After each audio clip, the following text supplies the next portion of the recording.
My guest today is Professor Oriana Bandiera. She holds a PhD in economics from Boston College and is a professor of economics at the LSE. Moreover, she is co-editor of Econometrica and vice president of the European Economic Association. She has conducted extremely influential research in developing and developed countries using randomized controlled trials. How do you think the impact of the COVID and the lockdowns that were associated with it, especially in the first wave, is different in the developing world? Do you think there is things that are particularly different there? What's your view on what you have learned from these places? What are the different impacts and how are the policy interventions that are required different? Well, it depends on what the lockdown can achieve.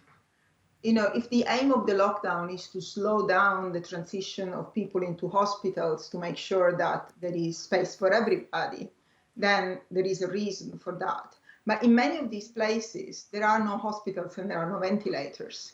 So slowing down the access to something that does not exist hardly seems a goal worth pursuing. Whereas on the other hand, a safe, sure consequence of the lockdown is that some people have got nothing to eat. And the other thing that we find in Bangladesh is that social assistance is only manages to reach people who have salary jobs. And as I told you earlier, these tend to be the wealthiest. So what you're hinting at is that maybe lockdowns are the wrong policies for developing countries. There was a very famous case in India where the lockdown was very sudden, everybody was going back home suddenly, and then they were kind of spreading, it seemed, more than containing.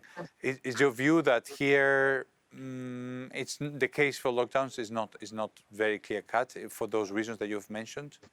Yeah, because we have all the same costs that we have in richer countries, but none of the benefits in terms of the healthcare staggering. One issue that you're raising, which is investment in education, I wanted to spend a little bit of time on that because you have direct experience from the LSE students, from children, from everything on this question. You've done also a paper on university class sizes. So Raj Chetty, an economist at Harvard, has found that the COVID interruptions, which are very differential between poor and rich, between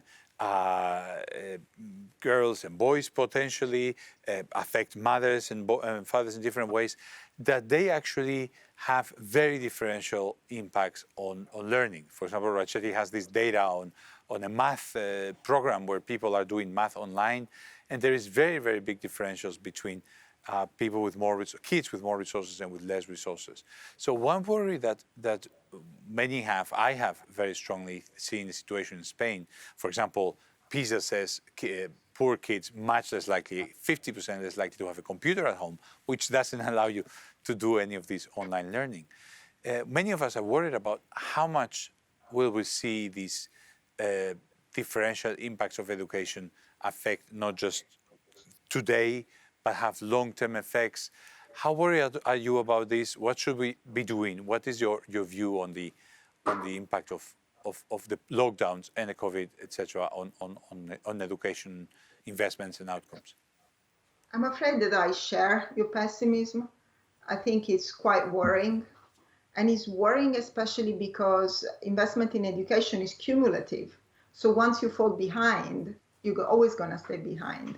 A bit like the girls in Sierra Leone, once they got pregnant, they couldn't go back. So I think it's going to be a grand waste of talent. I think also that we fail to recognize how important this is for the welfare of our nations. We always think of it in terms of equity, which of course is something very important, but we can disagree on the extent to which the state should provide for people who have less. I mean, I think you should provide a lot. Other people might disagree.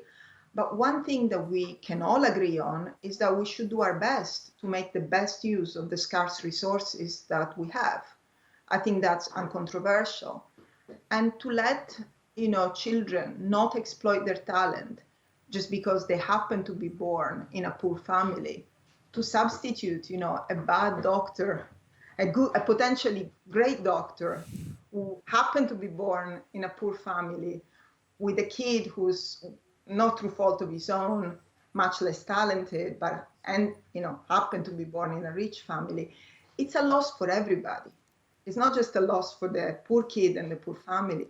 It's a loss for society as a whole. For all we know, the scientist that can find a vaccine for COVID is now not going to school.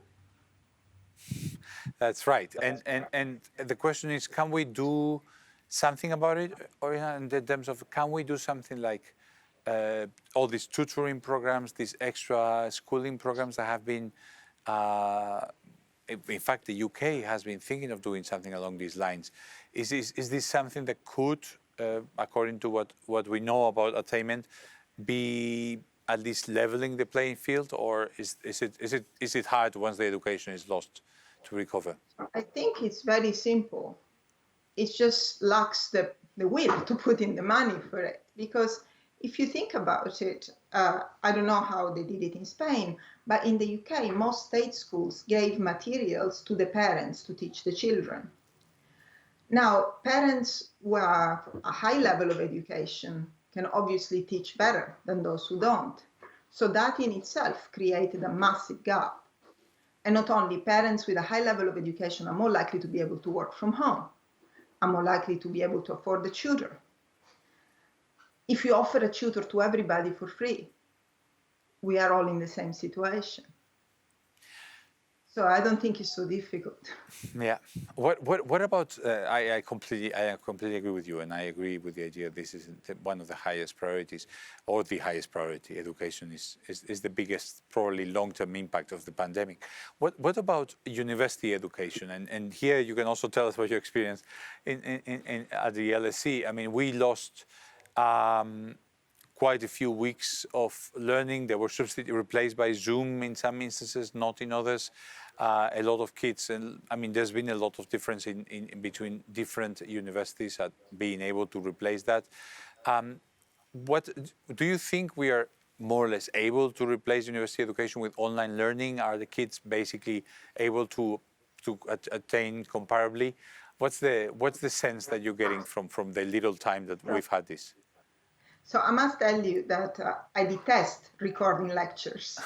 I've started recording lecture and make many mistakes. I re-record them a million times. Yeah. Having said that, I see this as a great opportunity because it can be a lot more inclusive.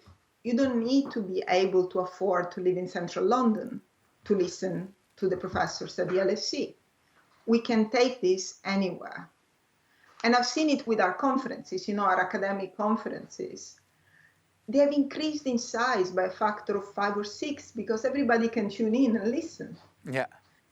And, we've organized the European Economic Association virtual congress, and I've gone to sessions that I would have never gone otherwise, just because it was virtual. So I think it's a lot more democratic.